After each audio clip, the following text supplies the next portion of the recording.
Percaya mujizat terjadi, kuasamu nyata di sini.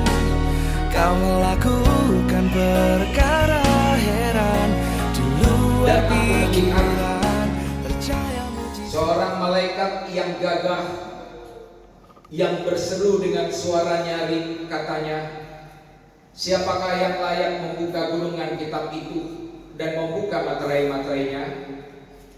Tetapi tidak ada seorang pun yang di sorga atau yang di bumi atau yang di bawah bumi yang dapat membuka gulungan kitab itu atau yang dapat melihat sebelah dalamnya. Maka menangislah aku dengan amat sedihnya, karena tidak ada seorang pun yang dianggap layak untuk membuka gulungan kitab itu ataupun melihat sebelah dalamnya.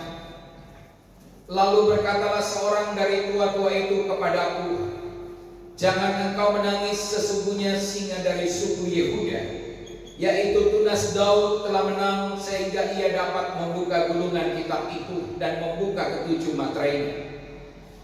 Maka aku melihat di tengah-tengah tahta dan keempat makhluk itu, dan di tengah-tengah tua-tua itu berdiri seekor anak domba, seperti telah disembelih, bertanduk 7 dan bermata 7. Itulah ketujuh roh Elohim yang diutus ke seluruh bumi. Lalu datanglah anak domba itu dan menerima gulungan kitab itu dari tangan dia yang duduk di atas tahta itu. Ketika ia mengambil gulungan kitab itu, tersungkurlah keempat makhluk itu dan ke-24 tua-tua itu di hadapan anak domba itu. Masing-masing memegang satu kecapi dan satu cawan emas penuh dengan kemenyan. Itulah doa orang-orang kudus. Dan mereka menyanyikan suatu nyanyian baru, katanya, engkau layak menerima gulungan kitab itu dan membuka materai-materainya, karena engkau telah disembelih dan dengan darahmu engkau telah membeli mereka bagi Elohim dari tiap-tiap suku dan bahasa dan kaum dan bangsa. Dan engkau telah membuat mereka menjadi suatu kerajaan dan menjadi imam-imam bagi Elohim kita, dan mereka akan memerintah sebagai raja di bumi. Maka aku melihat dan mendengar suara banyak malaikat di sekeliling takhta, makhluk-makhluk dan tua-tua itu, jumlah mereka berlaksa-laksa dan beribu-ribu laksa. Katanya dengan suara nyaring, anak domba yang disembelih itu layak untuk menerima kuasa dan kekayaan dan hikmat dan kekuatan dan hormat dan kemuliaan dan puji-pujian. Dan aku mendengar semua makhluk yang di sorga dan yang di bumi dan yang di bawah bumi dan yang di laut dan semua yang ada di dalam berkata, bagi dia yang duduk di atas tahta dan bagi anak domba adalah puji-pujian dan hormat dan kemuliaan dan kuasa sampai selama-lamanya. Dan keempat makhluk itu berkata, amin, dan tua-tua itu jatuh bersyukur dan menyembah.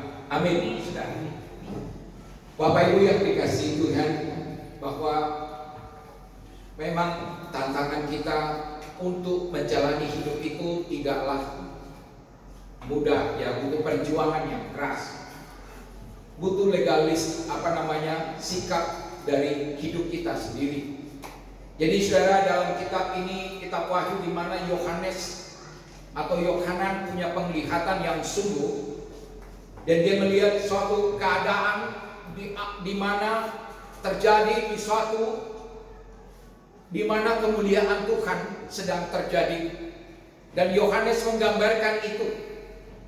Dikatakan bahwa semuanya seorang malaikat dengan gagah perkasa berseru, siapakah yang layak membuka kitab ini? Kitab Wahyu ini memberikan kita gambaran tentang bagaimana Yesua atau Yesua sendiri yang menjadi anak domba Elohim. Digambarkan sebagai anak domba Elohim di situ, dan dia berdiri. Kemudian malaikat berkata bahwa dia berkata, siapakah yang mampu membuka kitab materai? Materai ini adalah suatu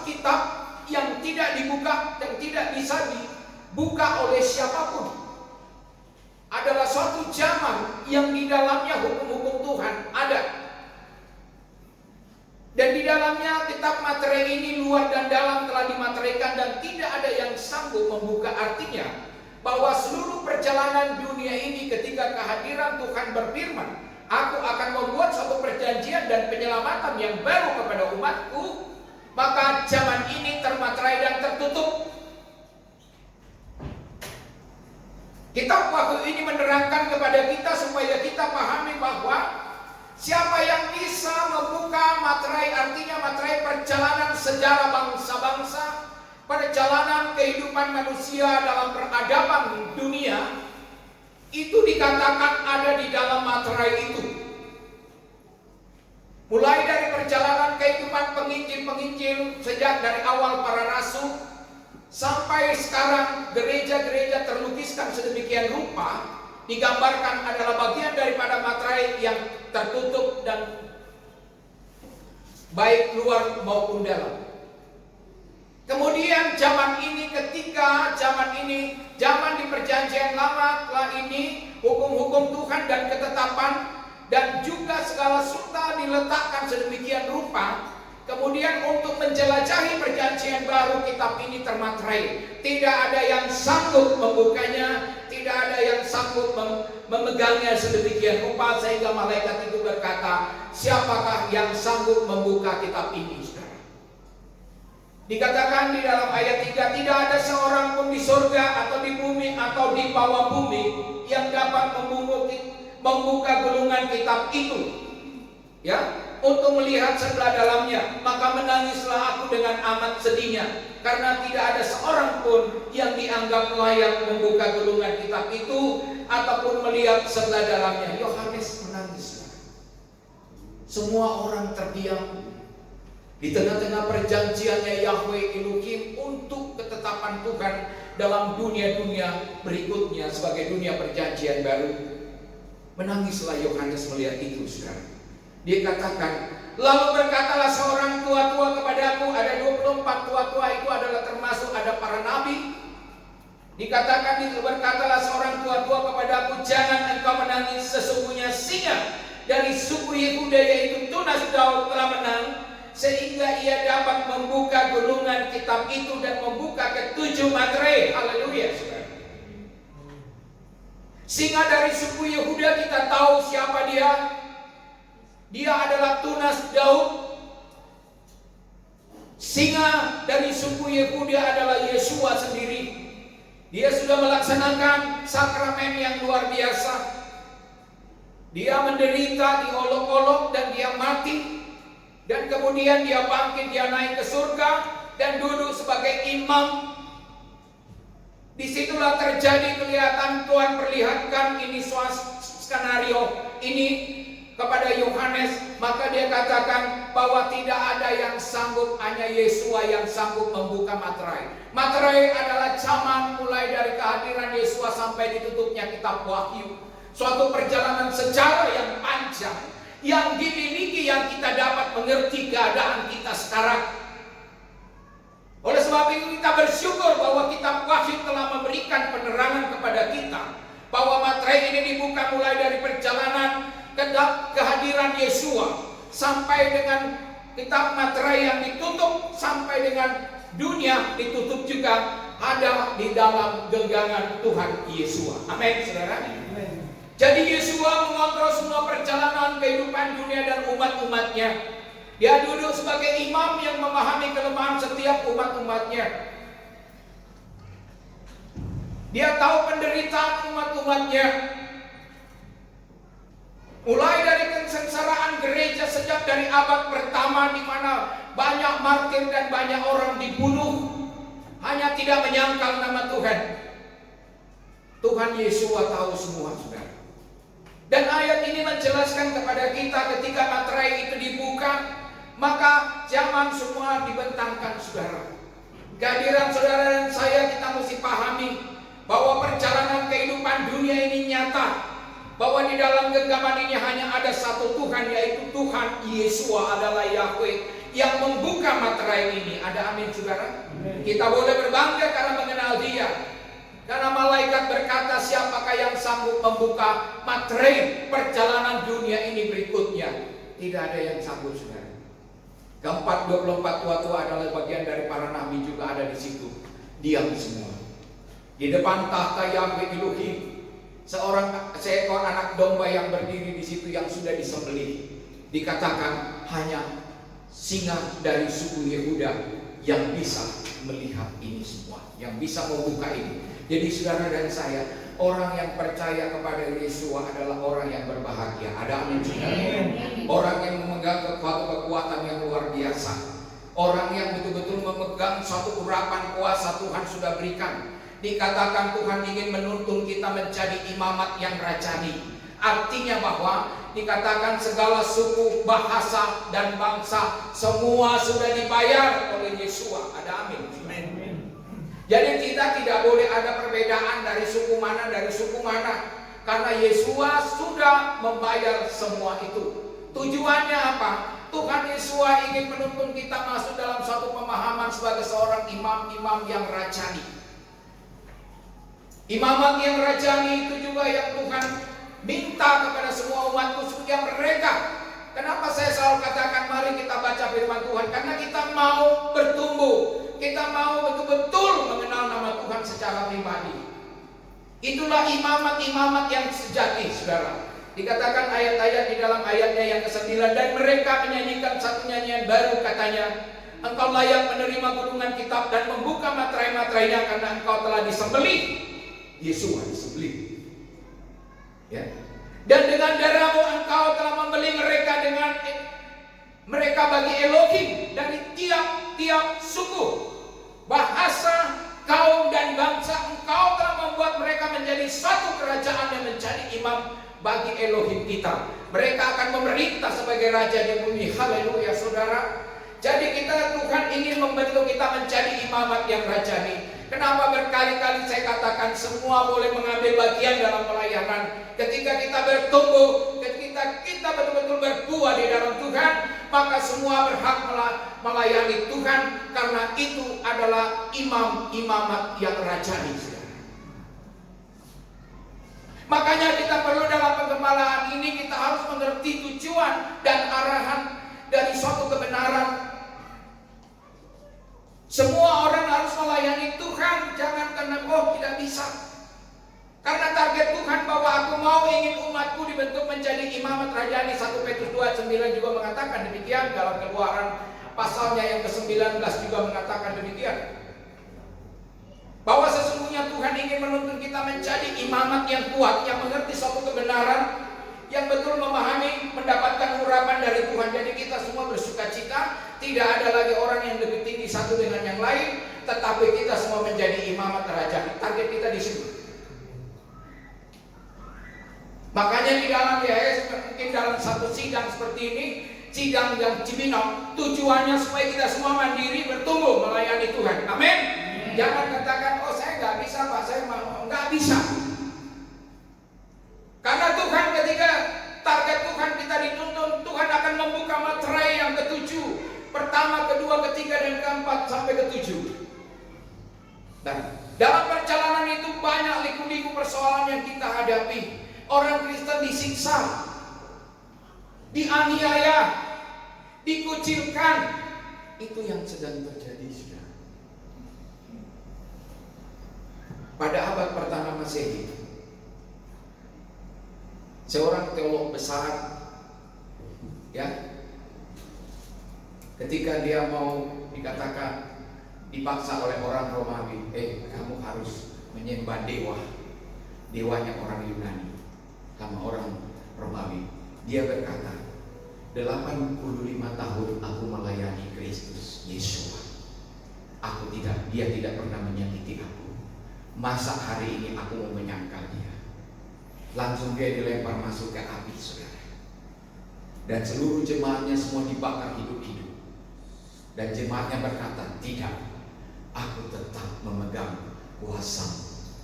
Di dalam zaman ini pada abad pertama, sejarah membuktikan dalam sejarah peradaban kekristenan dan sejarah dunia, perkembangan agama Kristen ada terukir di dalam kitab suci, bahwa orang kitab Materai ketika dibuka yang pertama, maka di situ ada penunggang kuda putih yang memegang panah dan memenangkan pertempuran, saudara. Itu adalah kitab para rasul dan hamba-hamba Tuhan yang memenangkan ada banyak jiwa. Haleluya, amin. Zamannya ini sampai 300 tahun itu sesudah Masehi abad pertama. Banyak orang dikristenkan, terutama di Antioquia pada abad tahun 56. Disitulah Kristen mula-mula dan ada banyak jiwa dimenangkan. Haleluya. Seluruh penjuru seantero dunia dimenangkan. 12 murid ini, 12 rasul terbagi ke penjuru dunia. Ya, terbagi ke penjuru dunia. Petrus, Paulus, sampai dia harus mati. Kepalanya di bawah, kakinya di atas, disalib. Disalib terbalik. Dan juga Paulus tubuhnya ditarik kuda di sana, ditarik kuda sini sampai putus. Yakobus juga seperti itu, masuk ke India dan kemudian mereka dipenggal kepalanya. Tetapi satu gugur, maka ada banyak orang Kristen bertumbuh. Disitulah kekristenan bertumbuh luar biasa. Haleluya, saudara. Inilah yang disebut penunggang kuda putih ketika Tuhan membuka Materai pertama. Yesua sudah duduk sebagai imam, membuka zaman pertama, butuh 400-500 tahun adalah kitab yang pertama. Maka Yesua melihat itu semua, ada banyak umatku menderita, saudara. Itulah kitab Materai yang pertama. Dan kita menyadari kita sekarang berada di kitab Materai yang keberapa, saudara? Kalau saudara dan saya baca dalam Wahyu pasal 6 ayat 7 dan 10, di situ mari saya bacakan. Ayat 6, ayat 7 dan 10 dikatakan,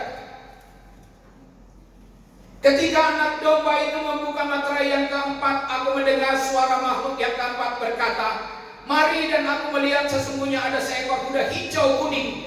Orang yang menungganginya bernama Maut, dan kerajaan maut mengikutinya, dan mereka diberikan kuasa atas seperempat dari bumi untuk membunuh dengan pedang, dengan kelaparan, sampar, dengan binatang-binatang buas yang ada di bumi. Haleluya. Kitab Materai yang keempat adalah kitab yang kita berada posisi sekarang sampai dengan Materai yang kelima. Seperempat dari muka bumi ini, seperempat dari 9 miliar atau 8 miliar, berarti ada 3 miliar yang harus binasa. Dikatakan bahwa apa? Seekor kuda hijau kuning dan orang yang menungganginya. Kenapa saya selalu katakan ini satu rekayasa politik? Kuda itu adalah tunggangan politik. Suatu saat saya waktu masih itu di politik, teman saya punya penglihatan. Dia bilang begini, Pak Budiman, kenapa tidak mau naik kuda merah? Kuda merah sudah siap menjadi tunggangan. Saya punya penglihatan begitu. Oh enggak Pak, saya nggak bisa naik kuda merah karena saya ini pendeta. Oh, dia seorang Katolik, tapi dia itu nggak bisa tidur karena semua mayat-mayat itu yang sudah mati dulu dia selalu lihat berjalan. Saudara, jalan, ya, dia selalu melihat itu sedang berjalan. Setiap dia berjalan, dia ketemu orang yang sudah mati. Jadi ketika kami bincang-bincang, dia tanya, memang suatu saat ada kesempatan sekali untuk kami, ya, hidup sebagai orang politik pada saat itu. Dia tanya, Pak Budiman, kenapa nggak mau naik kuda tunggangan? Saya katakan bahwa kuda itu adalah kuda tunggangan politik. Jadi saya mengartikan bahwa kuda itu adalah kekuatan-kekuatan yang ada terbangun di dalam dunia ini, saudara. Itu digambarkan dalam suatu kebenaran. Dan waktu saya juga mulai pelayanan, saya melihat di langit, saya lagi bersujud, saya lihat kuda gagah sekali keluar dari bulan. Dia mengelilingi bumi. Dan saya lihat, saya lagi menyembah begini, dia keluar gagah kudanya. Gagah sekali, langsung kuda putih juga. Saya teringat Tuhan, inilah penunggang kuda putih. Berarti kita harus memberitakan firman Tuhan. Jadi saudara yang dikasihi Tuhan, itu penglihatan saya nyata sekali. Saya sedang bersujud.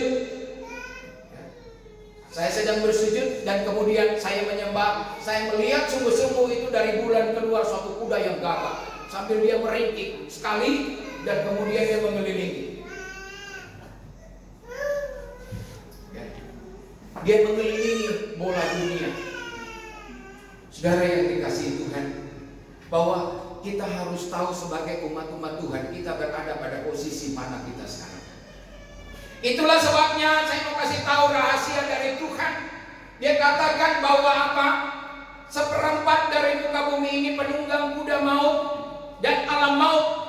Kuda maut adalah pengambil roh-roh jiwa dan juga bekerja sama dengan alam maut, mengambil jiwa-jiwa seperempat dari muka bumi ini dengan kutuk pedang sabar.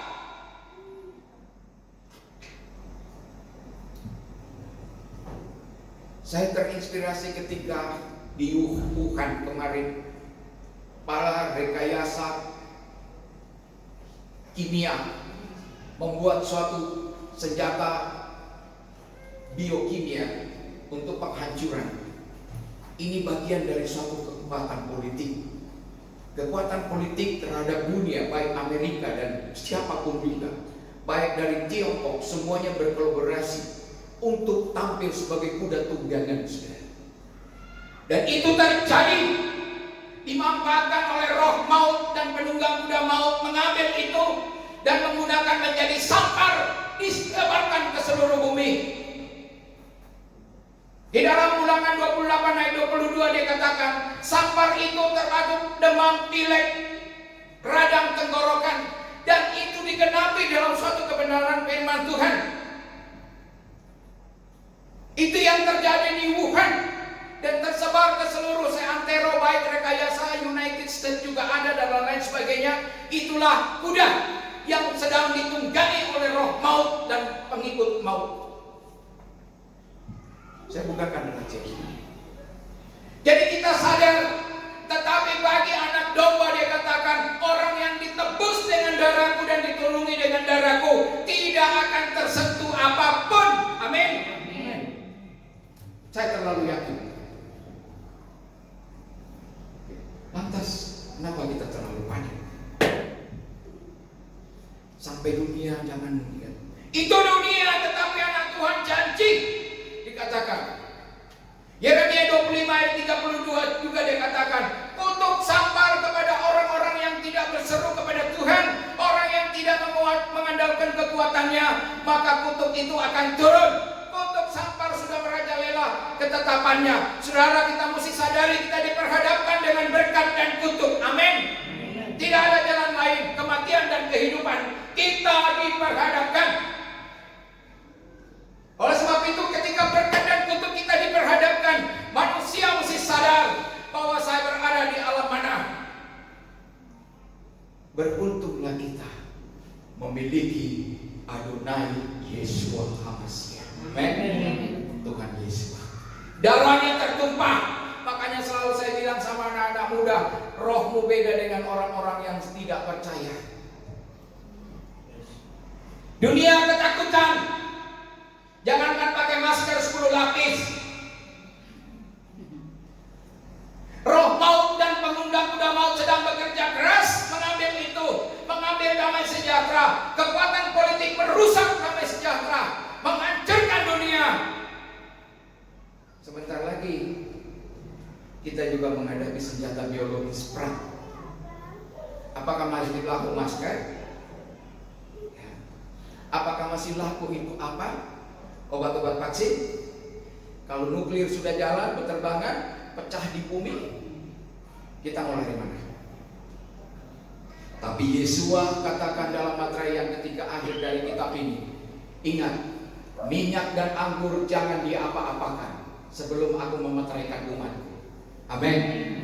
Minyak dan anggur jangan diapa-apakan. Minyak pekerjaan Roh Kudus, anggur adalah kebun anggur Tuhan. Kita adalah umat-umat Tuhan. Jadi kita mempunyai iman yang sungguh bahwa di ayat Yeremia 27 juga, ayatnya 12-13 juga mengatakan demikian. Kutuk sampar sedang merajalela. Baik, ada yang bisa bacakan satu Yeremia 27? Apa? Yeremia 25 ayat 32.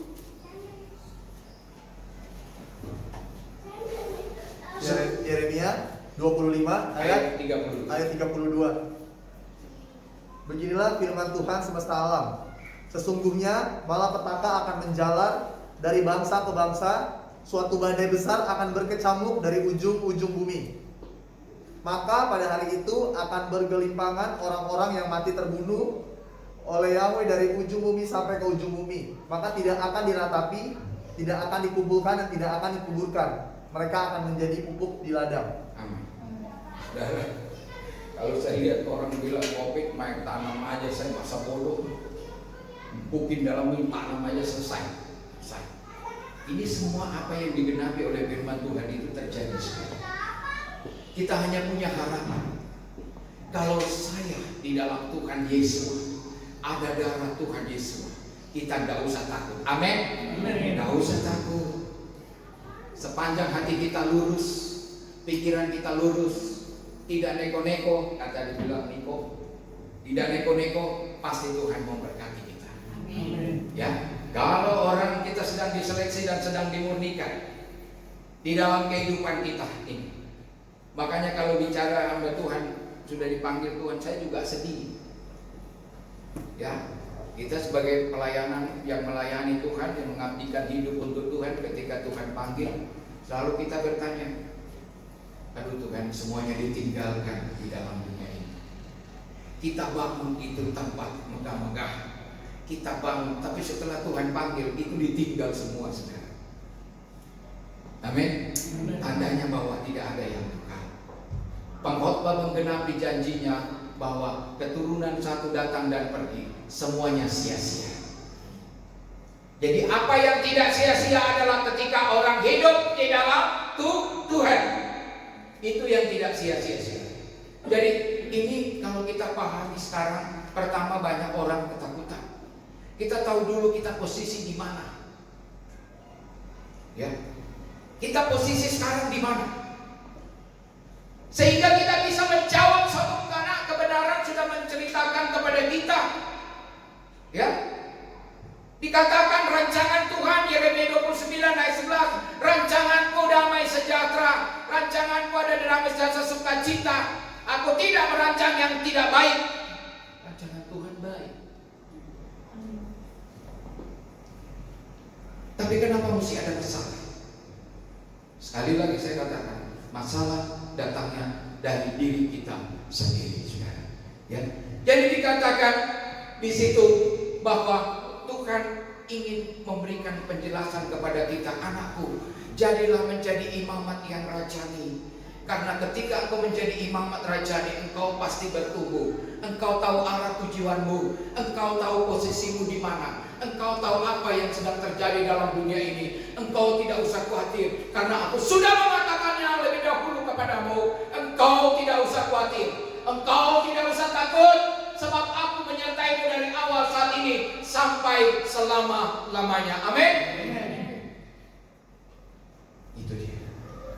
Apa yang menjadi prihatinkan kita? Kenapa mesti gereja ditutup berlama-lama?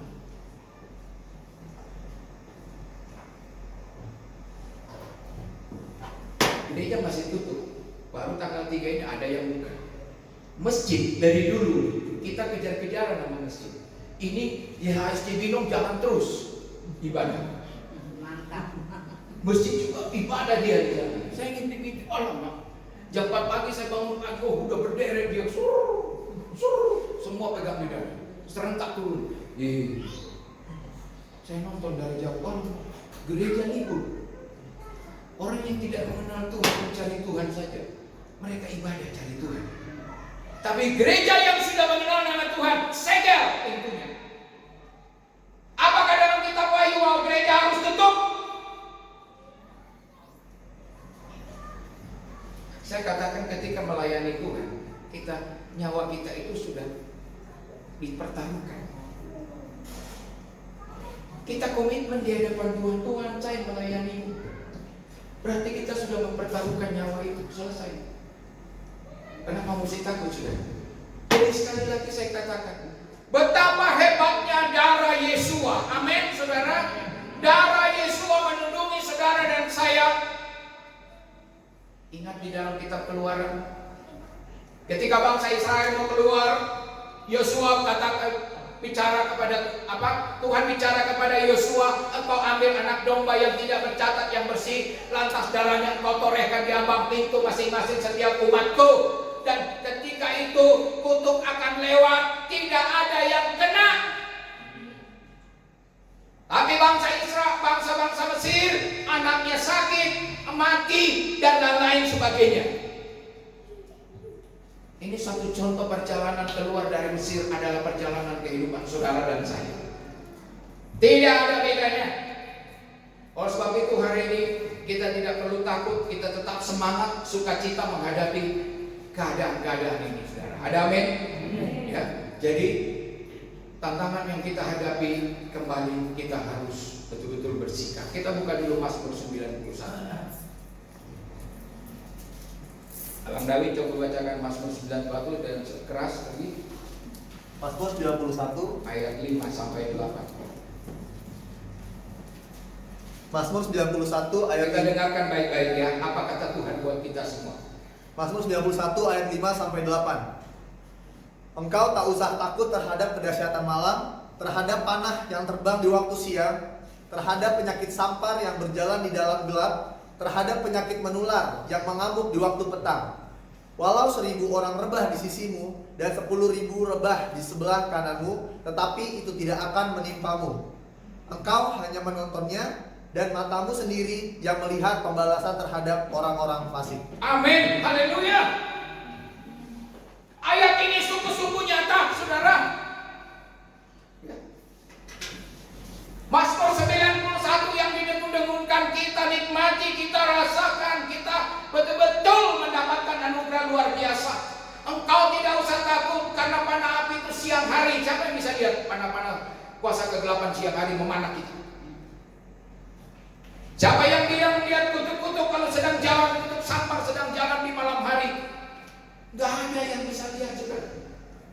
Tiba-tiba orang sakit, tiba-tiba orang begini, tiba-tiba orang begini. Tapi Mazmur 90 berkata bahwa aku akan melindungimu dan menyertai. Engkau akan melihat saja bangsa sebelah kanan kirimu akan jatuh 10.000 di sana, 1.000 di sana. Engkau hanya menontonnya saja. Amin. Raih ini keberhasilan kita. Raih. Makanya kita bersyukur Tuhan so janji. Ada orang lalu bilang Tuhan so janji begini, ya kita mesti ikut begini. Ya kan? Ya. Jadi kita mesti bersyukur. Tidak usah takut lagi. Oh, begini. Orang 70 tahun tidak boleh naik kereta lagi. Sekarang orang tua kalau mau kemana-mana naik apa? Terbang. Oh, iya kasih. Orang bilang kasihan itu opa-opa. Ya, mau ke sana tidak bisa. Mau dibonceng pakai motor, aduh remuk nanti tulang-tulangnya. Mobil nggak punya, Pak. Iya, mobil nggak punya. Kalau ada mobil, oto bilang nggak apa-apa tuh. Ini kalau kayak gini nggak ada mau naik kereta ya nggak boleh lagi. Udah ketakutan semuanya. Nanti kalau sudah bom meledak semua, baru udah biarin mau naik aja. Gua kabur dulu. Inilah caranya. Udah ketakutan saudara. Tetapi ingat, kita orang-orang yang percaya harus selalu rendah hati, selalu berdoa, selalu melihat situasi keadaan dengan mengamati sangat tajam. Koreksi dengan suatu kebenaran, maka kita pasti berjalan dengan baik. Gak usah juga kita gegabah-gegabah kayak begini. Gak usah mempertontonkan bahwa saya punya iman kuat. Gak perlu begitu juga. Biasa-biasa saja takut dan gentar, tapi selalu membutuhkan pertolongan Tuhan. Kita kunjungan ke jemaat, ke Bogor, ke rumahnya Oma Oda, kemana ke Jakarta, sampai ke Pamulang, zamannya Covid. Saya bilang sama istri saya, kita berdoa saja. Tangan kita ada, hidup kita di tangan Tuhan. Kita tutup masker, pakai saja, makan yang kenyang-kenyang, kita jalan. Minum air hangat, kita jalan. Ya udah selesai. Ya, pada saat itu memang harus terjadi. Nggak usah khawatir. Tetaplah semangat. Itu rupanya Tuhan mau kita selalu meminta pertolongan Tuhan, saudara. Minta tolonglah kepada. Maka aku menyertaimu. Sepertinya tangan Tuhan selalu ada di atas kepala, itu enaknya di situ, saudara. Dia berdoa, Tuhan, tutup bungkus dengan darahmu yang kudus. Amin. Jalan, pakai jaket, seret, sudah selesai. Hanya itu andalannya, nggak ada lagi. Cek dulu ada uang nggak dompet ini. Ya Pak Bebe cek dulu. Pak Bebe sama Ibu Mel suka naik motor ke puncak juga jalan-jalan dulu. Gitu. Jadi kita mesti itu kan nggak ada lagi andalan kita. Mau pakai, saya bingung. Dalam rumah juga semua pakai masker ya, pakai hand sanitizer, cuci tangan semua. Aduh, setahu saya udah 5 kali ke wastafel. Saya habis pegang anjing, elus-elus cuci tangan lagi. Sebentar tertarik lagi pegang anjing, cuci tangan lagi. Iya kan? Pegangin lagi cuci. Lalu saya sadar, loh, kok kita kayak begini cuci tangan? Bukan budak ya Pak. Iya. Tidak bisa begini. Jadi saudara, harus iman kita dibuktikan zaman sekarang. Ya, Yesua mengepalai dunia ini. Dia membuka materai ini. Dia ada melihat kehidupan kita, saudara. Materai ke-1, dia lihat para rasul sedang menginjili, memenangkan jiwa. Materai kedua, dia lihat gereja sedang ribut. Dia ribut-ribut, sedang penyiksaan. Dia materai yang ketiga dibuka. Martin Luther sedang melawan gereja Katolik, mengeluarkan deklarasi 95 dalil. Materai keempat, abad ke-20 sampai sekarang terjadilah apa yang terjadi sekarang. Jadi kita mesti tahu zamannya. Saya berada dalam posisi ini. Oh, kata kitab suci. Yang terakhir, orang-orang yang sudah mati, orang-orang kudus sudah teriak-teriak, Tuhan, kapan lagi ini dunia berakhir? Kapan pembalasan dari Tuhan? Tapi Tuhan bilang, tunggulah sebentar lagi. Sebab dunia akan berakhir, saudara. Ya, sebentar lagi. Ya. Jadi kita bersiap-siap, generasi-generasi kita persiapkan. Ajarin tak jemu-jemu, ajar firman Tuhan. Dan juga berikan hal yang baik. Sehingga kita mendapatkan suatu pelajaran-pelajaran dari ayat-ayat ini bahwa Yesua ada 3 hal di sini. Pertama, dikatakan bahwa tidak ada yang sanggup membuka kitab ini, hanya Yesua yang sanggup membuka kitab itu sekarang. Ya. Dia adalah tunas Daud. Yang kedua, katakan hanya tunas Daud. Yaitu siapa tunas Daud? Yesua sendiri. Tunas Daud itu adalah anak dari Raja Daud, standar rohani yang diulas di dalam Mazmur 91. Jadi kita semua sadar bahwa Yesua sang anak domba. Yang ketiga, Tuhan katakan, aku sudah membayar mereka mulai dari suku, bahasa, dan bangsa. Jadi kalau bahasa itu ada artinya jelek, gak usah takut. Lebih besar kuasa Yesua, amin. Lebih besar darah Yesua sudah membayar semua itu. Semua suku, bahasa, dan bangsa sudah dibayar. Nah, ini ketiga dikatakan siapakah yang sanggup menerima itu. Yang ketiga, kita dituntut. Yang ketiga lagi lanjutannya bahwa kita dituntut menjadi imamat yang rajani. Jadi kalau Bapak Ibu kitab Wahyu mengajarkan kita, kenapa kita selalu gereja tak gentar-gentarnya, tak henti-hentinya, memberikan pengajaran, memberikan arahan, memberikan suatu persekutuan yang indah, karena targetnya kita menjadi imamat yang rajani, jemaat yang bertumbuh.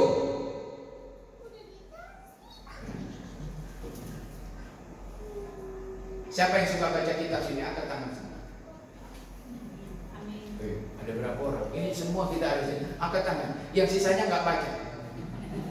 Ya, ayo, sudah. Ya, jadi saudara, bacalah firman Tuhan, karena nggak cukup dari hamba Tuhan saja, tapi Tuhan akan melawat saudara dan saya.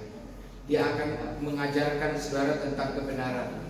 Dia akan meneguhkan kita, dan Tuhan berbicara kepada saudara dan saya. Tujuannya kita baca firman, ya, bukan ini bukan hanya ini saja, suatu kitab saja, tetapi Tuhan mau berbicara kepada kita masing-masing. Itu tujuannya, supaya kita dimenangkan, kita dikuatkan, kita dimampukan mandiri, kita bisa menginjili kebenaran firman Tuhan, saudara. Ada amin? Itu yang Tuhan inginkan buat kita. Jadi nggak usah lagi kita balas malas begini, kita tetap semangat. Amin. Dengan gereja, berikan dulu 1 hari untuk Tuhan. Hari lain aku bolehlah cari berkat.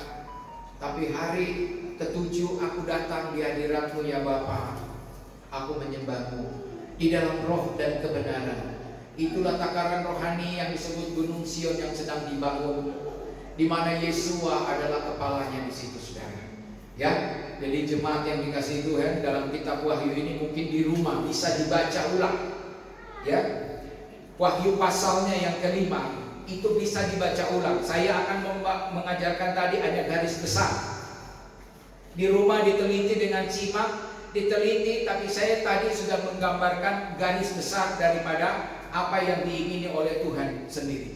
Nanti Bapak Ibu baca dengan cermat, teliti, karena kitab ini berhubungan dengan kitab Daniel, juga berhubungan dengan kitab Keluaran, juga berhubungan satu sama lain. Jadi rajinlah buka-buka, hubungi kita semua, buka lagi, sehingga kita mengerti arah perjalanannya Tuhan, apa kehendak Tuhan dalam hidup kita.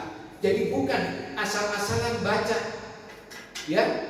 Jadi puji Tuhan, ini sedikit yang ingin saya sampaikan, saudara, bahwa nggak usah takut. Memang kutuk sejak dari awal bumi ada, kutuk itu sudah diciptakan. Jadi kita diperhadapkan kutuk dan berkat. Kita diperhadapkan juga kehidupan dan kematian. Tidak ada yang lain. Nah, oleh sebab itu Bapak Ibu yang dikasihi Tuhan, marilah kita tetap maju di dalam Tuhan. Kalau ada yang punya karunia, Pak, saya mau melayani bidang ini. Oh, amin, haleluya, silakan ambil bagian pelayanan. Jangan malu-malu. Pak, saya mau melayani ini, ambil. Pak, saya mau berkhotbah, bagus. Amin.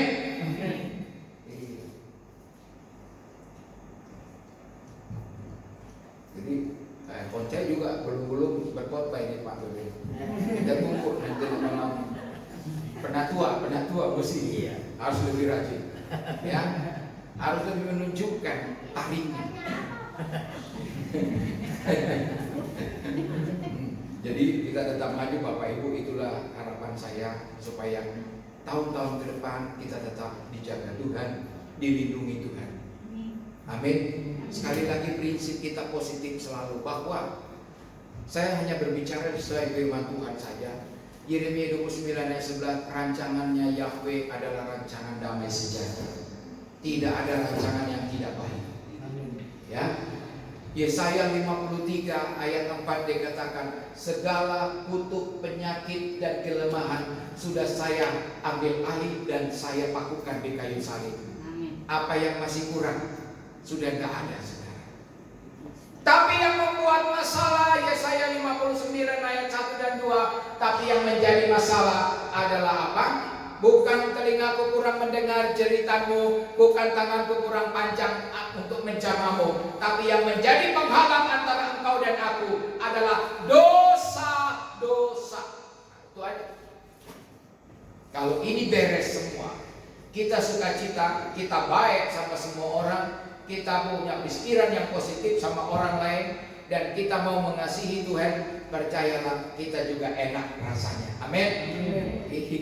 Kita jalan juga, aduh enaknya, sukacita terus. Itu. Tapi kalau sudah mumek aja, udah selesai itu Bang. Ya, itu. Jadi tadi penglihatan bagus juga itu. Apa namanya ini? Bang Niko ini punya penglihatan bagus itu. Artinya jangan memaksakan diri. Sana toh. Nah, memaksakan diri nanti itu jatuh ke pesawat, jatuh. Kayak naik mobil, dan mobil kita maksakan naik mobil jauh telikung ke bawah, itu bahaya. Itu udah penglihatan Tuhan kasih. Artinya ada warning, hati-hati. Jadi selektif betul setiap apa itu ya pekerjaan. Jadi memang dibutuhkan waktu untuk bekerja, butuh ini, sebab kalau kita lebih cepat naik itu pasti cepatnya juga jatuh. Lebih cepat dapat duit banyak, cepat juga habis. Pelan-pelan dapat duit, pelan-pelan beli barang, pelan-pelan rumah terisi lah. Cepat dapat duit, pasti dihabiskan langsung ke mall. Iya. Syukur-syukur kalau sudah vaksin. Baru bisa masuk mall. Biar banyak uangmu kalau masuk mall, Anda ada vaksin, pulang. Ya. Pulang-pulang aja, ibu apa yang belum vaksin? Aduh, uang saya ini gimana Pak? Belanja di pasar. Ya, saudara yang dikasih Tuhan, kita tetap semangat ya, sukacita. Hari ini kita mau mengadakan sakramen perjamuan kudus. Amin. Saya undang Bapak Ibu bangkit berdiri. Haleluya.